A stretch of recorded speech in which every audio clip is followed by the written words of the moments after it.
자, 성경을 보게 되면 하나님이 친히 세우신 기관이 둘 있어요. 하나는 가정이고 하나는 교회입니다. 하나님께서 당신의 형상을 따라 남자와 여자를 지으시고 둘이 한 몸이 되는 혼인 제도를 통하여 가정을 이루어 살게 하셨습니다. 뿐만 아니라 십자가에서 흘리신 그 피로 주님의 몸된 교회를 세우셨습니다. 그러므로 가정은 하나님이 최초로 세우신 제도이고 기관입니다. 하나님은 이 바로 가정이라는 공동체 안에서 우리가 작은 에덴 동산을 누리며 살기를 원하십니다. 하나님은 이 가정이라고 하는 공동체 안에서 사랑과 평안과 안식과 위로를 누리며 살기를 원하세요. 그래서 하나님은 우리의 가정이 이 땅에 작은 천국이 되기를 원하십니다. 반응을 좀 보여주시면 좋겠어요. 그러므로 여러분, 가정이 참 중요합니다. 아멘 안 하신 분은 꼭 아멘 하시길 바라요. 가정이 건강하면요, 개인도 건강하고 사회도 건강하고 국가도 건강합니다.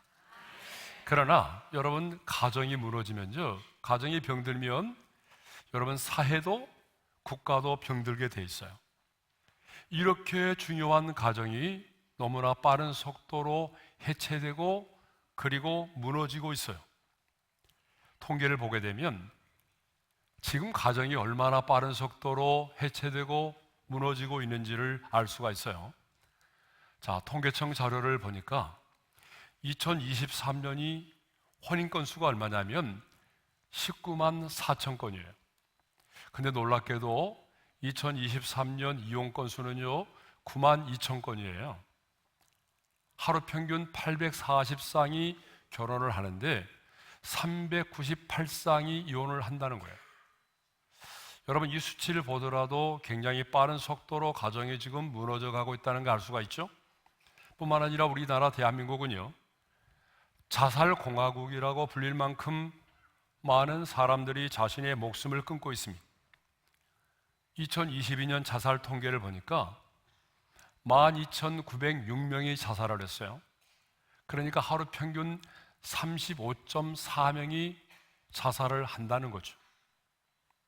그것만이 아니라 대한민국은 OECD 국가 중에서 낙태율도 1위입니다. 또 가출해서 학교를 다니지 않고 있는 학교 밖 청소년들도 지난해만 얼마냐? 2만 6천 명이에요. 2만 6천 명이 가정을 뛰쳐나왔어요. 누적 집계를 보게 되면 14만 5천여 명이 지금 학교에 가지 않고 학교 밖에서 가출 청소년으로 지내고 있다는 거예요. 더 심각한 것은 우리 대한민국의 출산율이 0.72라고 하는 거예요. 여러분, 출산율 0.7명은요 세계 최초로 국가가 붕괴될 때에 나타나는 현상이라고 해요. 지금 전쟁 중인 저 우크라이나의 출산율이요 1.0이거든요. 그러니까 전쟁 중인 나라보다도 출산율이 떨어져 있는 거죠. 이런 통계적인 수치만을 보더라도 지금 우리의 가정이 얼마나 빠른 속도로 해체되고 무너지고 있는지를 알 수가 있습니다.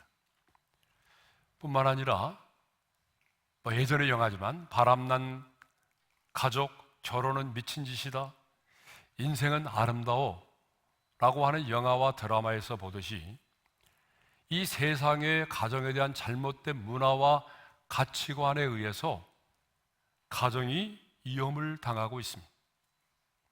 가정을 소중하게 생각하지 않는 사람들에 의해서 가정이 점점 파괴되고 있다는 거죠. 오늘날 전 세계적으로 동성연애자들이 확산되고 있는 이유도 가정이 무너지고 있기 때문인 것입니다. 그래서 현대인에게는 집은 있지만 가정은 없다라고 하는 말이 유행이 되고 있습니다. 정말 그런 것 같습니다.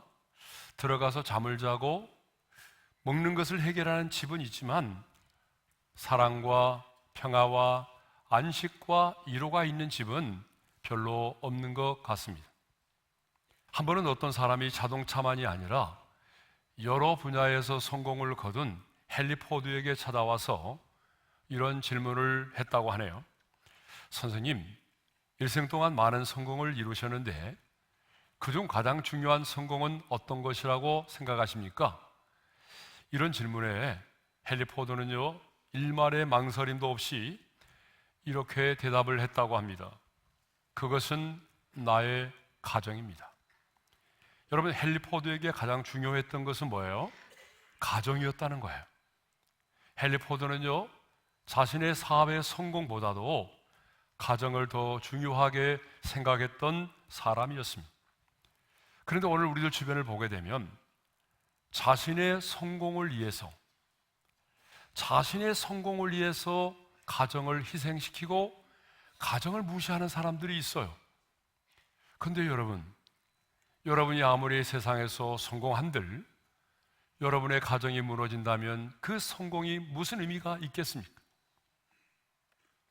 그러므로 가정이 중요하다는 얘기죠.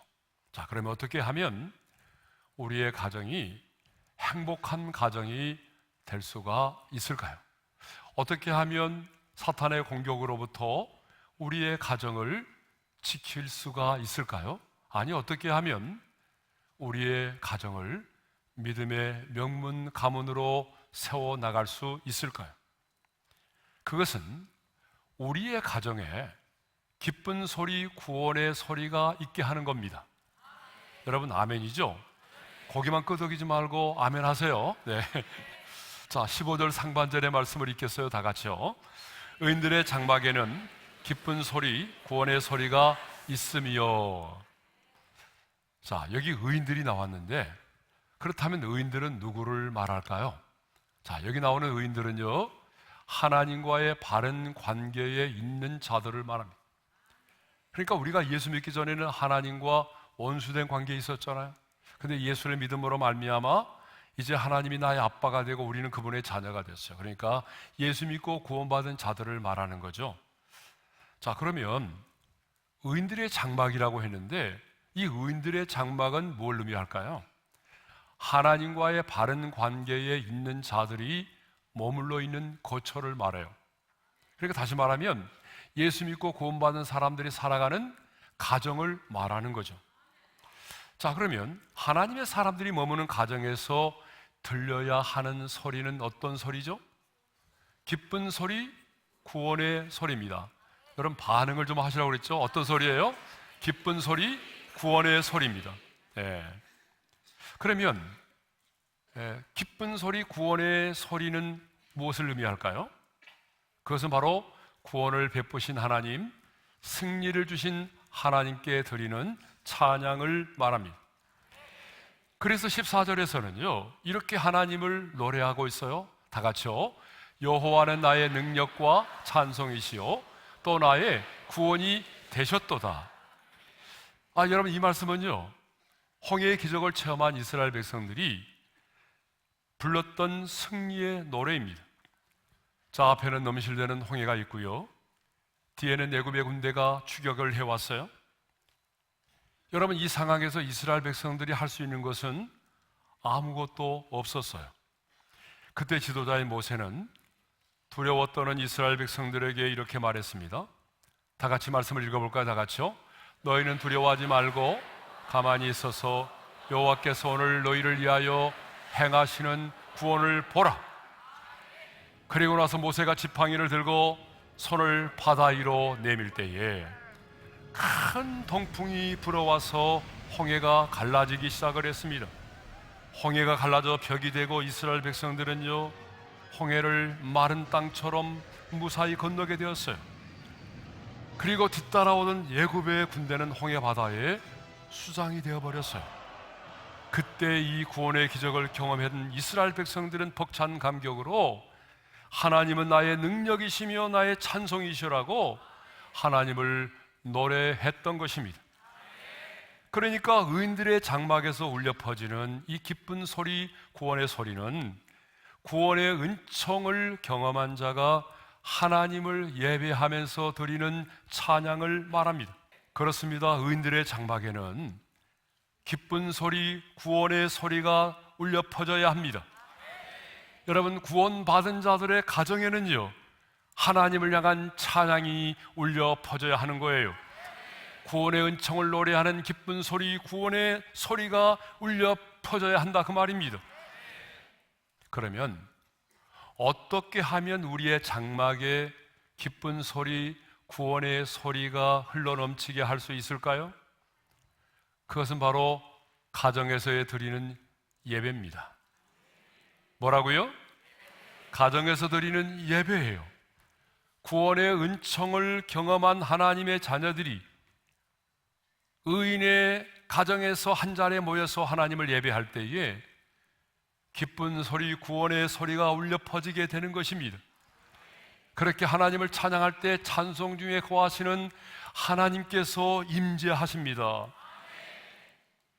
그러면 우리의 가정이 세상의 사람들의 가정과 구별되는 거죠.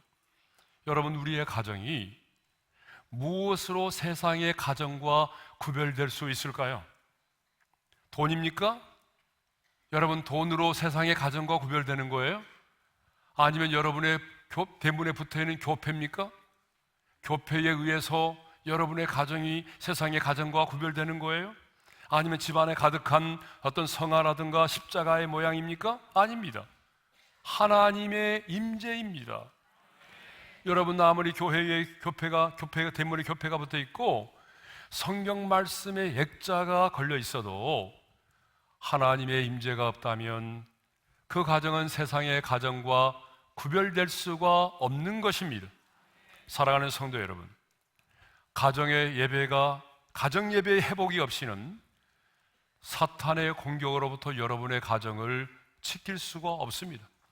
아니, 가정의 예배의 회복이 없이는 여러분의 가정이 축복의 통로가 될 수가 없습니다. 그러므로 의인의 장막인 우리의 가정에 뭐가 회복되어야 되겠어요? 가정의 예배가 회복되어야 될 줄로 믿습니다. 특별히 우리의 가문이 믿음의 명문 가문이 되려면 반드시입니다. 이거는 선택의 문제가 아닙니다. 반드시 여러분의 가정에 예배가 회복되어야 됩니다. 자, 우리 모두는요, 우리의 가문이 믿음의 명문 가문이 되기를 소망하고 있습니다. 여러분의 가정이 믿음의 명문 가정이 되기를 소망하신 분만 아멘 해볼까요? 네. 우리 모두는 내 가정이 믿음의 명문 가문이 되기를 원하고 있고, 그래서 기도할 때마다 하나님, 우리 가정이 믿음의 명문 가문이 되게 해주세요라고 기도를 하고 있어요. 그런데 여러분, 이 믿음의 명문 가문은요, 구호를 내친다고 해서 이루어지는 게 아니에요. 여러분의 마음의 소원을 품고 기도만 한다고 해서 여러분의 가문이 믿음의 명문 가문으로 태어나는 게 아니에요. 반드시 여러분의 가정에 무너진 가정의 예배가 회복되어야 합니다. 여러분의 가정에서 반드시 기쁜 소리, 구원의 소리가 울려 퍼져야 한다는 얘기죠. 왜 오늘 우리의 가정이 세상 사람들의 가정과 별반 다를 바가 없을까요? 왜 오늘 우리의 가정에 믿음의 계승이 이루어지지 못할까요? 예배가 무너졌기 때문에 그래요. 가정에서의 구원의 소리, 기쁜 소리가 들려오지 않으면 여러분, 그 가정은 절대로 믿음의 명문 가문이 될 수가 없습니다. 저는 장로의 아들로 자랐어요. 그래서 우리 집에는요, 밤마다 드리는 가정의 예배가 있었습니다. 사실 밤마다 드리는 가정 예배가 너무나 귀찮고 힘들었어요. 그래서 저는 청소년 시절에 어쩌다 내가 모태 가정에 태어나가지고, 믿음의 가정에 태어나가지고 이렇게 밤마다 고역을 치러야 되는지 믿지 않은 가정의 자녀들이 부러웠어요.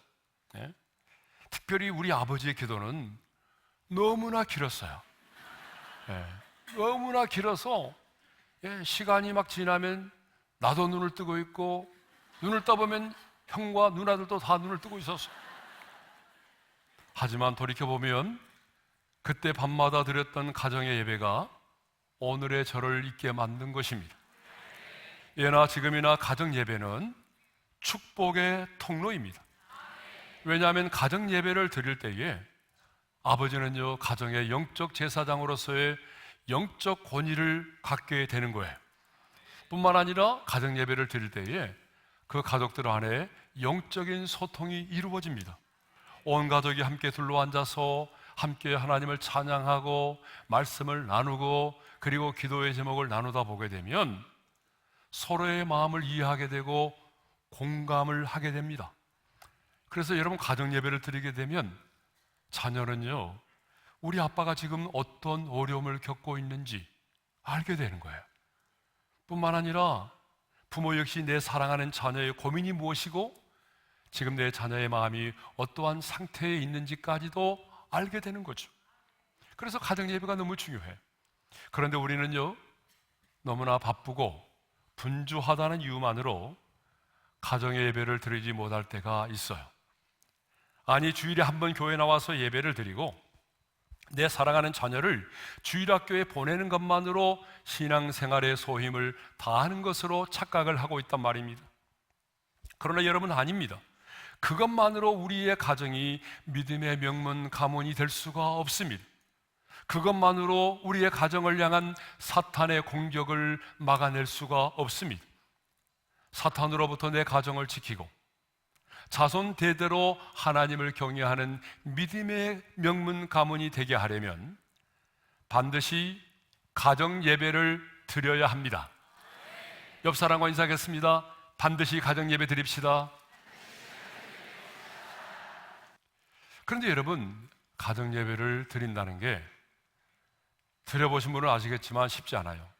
우선 사탄의 공격이 너무나 심하기 때문이기도 하지만 두 가지 이유 때문에 그렇습니다.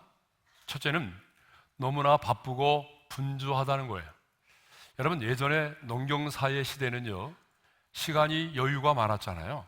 집에 들어와도 볼 것도 없고 그러니까 그냥 한 상에 둘러앉아서 예배 드리는 게 불편함이 없었어요. 그런데 지금은 어때요? 너무나 바쁘고 분주하죠. 유치원 아이들부터 시작해보세요. 얼마나 바쁜지 몰라요. 이렇게 바쁘고 분주하다는 이유 때문에 우리가 가정 예배를 드리지 못할 때가 있어요. 두 번째 이유는요, 너무나 힘들고 어려운 상황들 때문이라고 말해요. 지금 내 코가 석자인데 가정 예배 드릴 여유가 없어요. 이런 분들 있잖아요. 그런데 여러분, 잘 보세요. 오늘 우리가 읽은 이 본문의 시편의 저자는 지금 원수들에 의해서 겹겹이 둘러싸여 있는 그러한 상황 속에서도 하나님을 찬양했다라고 말하고 있어요. 자, 11절의 말씀을 읽겠어요. 다 같이요. 그들이 나를 에워싸고 에워쌌으니, 여러분, 자신을 죽이려는 원수들이 자신을 에워싸고 에워쌌다라고 하는 말은 자기 힘으로 빠져나갈 수 없을 정도로 겹겹이 에워쌌다는 거 아니에요? 근데 단순히 겹겹이 에워싸는 것으로 끝나는 것이 아니라 12절에 보게 되면 그들이 벌들처럼 나를 에워쌌다. 이 말은 무슨 말이냐면 벌떼처럼 자신을 공격해 온다는 거예요. 그냥 에워싸는 게 아니라 벌떼처럼 막 공격해 온다는 거예요. 13절에 보게 되면 더 나가서 자신을 에워싸고 있는 그 원수들이요, 자신을 밀쳐서 넘어뜨리려 한다는 거예요. 무슨 말이죠? 자신을 죽이려고 한다는 거 아니에요. 이러한 상황 속에 있었던 다윗, 많은 사람들이 이 시편의 저자를 다윗으로 보는데, 그럼에도 불구하고 이렇게 고백하잖아요. 여호와는 나의 능력과 찬송이시요 또 나의 구원이 되셨도다. 여러분, 이런 상황 속에서도 하나님을 찬양하였습니다. 다윗은 자신이 겹겹이 둘러싸인 그 상황 속에서 자신의 인간의 힘으로는 빠져나올 수가 없는 그러한 겹겹이 둘러싸여 있는 상황 속에서도 하나님을 찬양했습니다. 여러분, 그렇습니다. 여러분의 가정이 문제가 생겼어요? 힘들고 어려운 문제가 생겼어요? 겹겹이 둘러싸여 있어요? 여러분, 그럴 때는 우리가 어떻게 해야 되죠? 더 온 가족이 한 상에 둘러앉아서 우리의 가정에서 기쁜 소리, 구원의 소리가 울려 퍼지도록 해야 한단 말입니다. 자, 그러면 가정에서 이렇게 기쁜 소리, 구원의 소리가 울려 퍼질 때에 어떤 일이 일어날까요? 하나님은요, 가정 예배에 대한 축복을 약속하셨는데 그 첫 번째가 뭐냐 그러면 여호와의 오른손이 뭘 베푸신다? 권능을 베푸신다는 거예요. 자, 15절과 16절의 말씀을 우리 연이어 읽겠습니다. 다 같이요. 의인들의 장막에는 기쁜 소리, 구원의 소리가 있으며 여호와의 오른손이 권능을 베푸시며 여호와의 오른손이 높이 들렸으며 여호와의 오른손이 권능을 베푸시는도다. 자, 오른손이 몇 번 나왔어요? 3번 나왔죠. 이 짧은 구절에 오른손이 3번 나왔어요. 하나님은 영이시기 때문에 손이 없어요. 그럼에도 불구하고 성경에 보게 되면 오른손이라는 표현을 많이 쓰세요. 하나님의 오른손은 무엇을 상징하느냐? 강한 손, 권능의 손을 상징해요. 그래서 출애굽기 15장 6절에 이런 말씀이 있어요. 다 같이요. 여호와여 주의 오른손이 권능으로 영광을 나타내시니이다. 여호와여 주의 오른손이 원수를 부수시나이다. 그러니까 여러분, 온 가족이 함께 둘러 앉아서 하나님의 말씀을 묵상하고, 그리고 기쁜 소리, 구원의 소리로 하나님을 찬양하기 시작할 때에 하나님께서 어떤 일을 행하신다고요? 강한 오른손을 드신대요. 여러분, 하나님이 오른손을 드신다면 반드시 무슨 일을 하기 얌이죠. 하나님께서 그 강한 오른손을 드셔서 뭘 베푸신다? 권능을 베푸신다는 거예요. 내 인생 가운데, 우리의 가정 가운데, 기도 제목 가운데 하나님이 권세와 능력으로 역사하신다는 거죠. 어떤 일이 있을까요? 닫힌 인생의 문들을 열어주시기도 하고, 그 강한 오른손으로 닫혀있는 인생의 문들을 열어주시기도 하시고, 넘어져 있는 자가 있다면 일으켜 세워주실 것이고, 병든 자가 있다면 고쳐주실 것이고, 그 가정을 향한 마귀의 모든 관계를 수포로 돌아가게 만들어 주실 것입니다. 바로 하나님께서 의인들의 장막에 기쁜 소리, 구원의 소리가 있을 때에 하나님이 그 강한 오른손을 드셔서 권능을 베풀어 주신다는 것입니다. 두 번째로, 여호와께서 하시는 일을 선포하게 된다는 거예요. 자, 17절의 말씀입니다. 다 같이요. 내가 죽지 않고 살아서 여호와께서 하시는 일을 선포하리로다. 자, 여러분, 이 말씀을 보세요. 내가 죽지 않고 살아서라는 표현이 있어요. 내가 죽지 않고 살아서, 내가 죽지 않고 살아서라고 하는 이 표현은 그만큼 죽음의 문턱에까지 와 있음을 말해주는 거예요. 내가 지금 죽음의 문턱까지 와 있지만 내가 죽지 않고 살아야 하는 이유가 있다는 거예요. 여러분, 잘 들어보세요. 내가 지금 죽음의 문턱까지 와 있어요. 그렇지만 내가 죽지 않고 살아야 하는 이유가 있다는 거예요. 내가 죽지 않고 살아야 되는 이유는 내가 사업에 성공하기 위해서가 아니에요. 단순히 내가 부자가 되기 위해서가 아니에요. 단순히 내가 암에서 고침을 받기 위해서만이 아니라는 거예요. 내가 죽지 않고 살아야 하는 이유가 뭐냐? 여호와께서 행하시는 일을 선포하기 위함이라는 것입니다. 내가 지금 역경과 어려움 가운데 있지만, 내가 지금 나의 원수들에 의해서 겹겹이 둘러싸여 있지만, 그럼에도 불구하고 내가 죽지 않고 살아서 하나님께서 내 인생 가운데, 하나님께서 내 가정 가운데 행하시는 그 놀라운 일들을 선포하겠다는 것입니다. 그렇습니다, 여러분. 저와 여러분이 고난 가운데서도 죽지 않고 살아야 될 이유가 있습니다. 저와 여러분들이 질병 가운데서 죽지 않고 살아야 될 이유가 있습니다.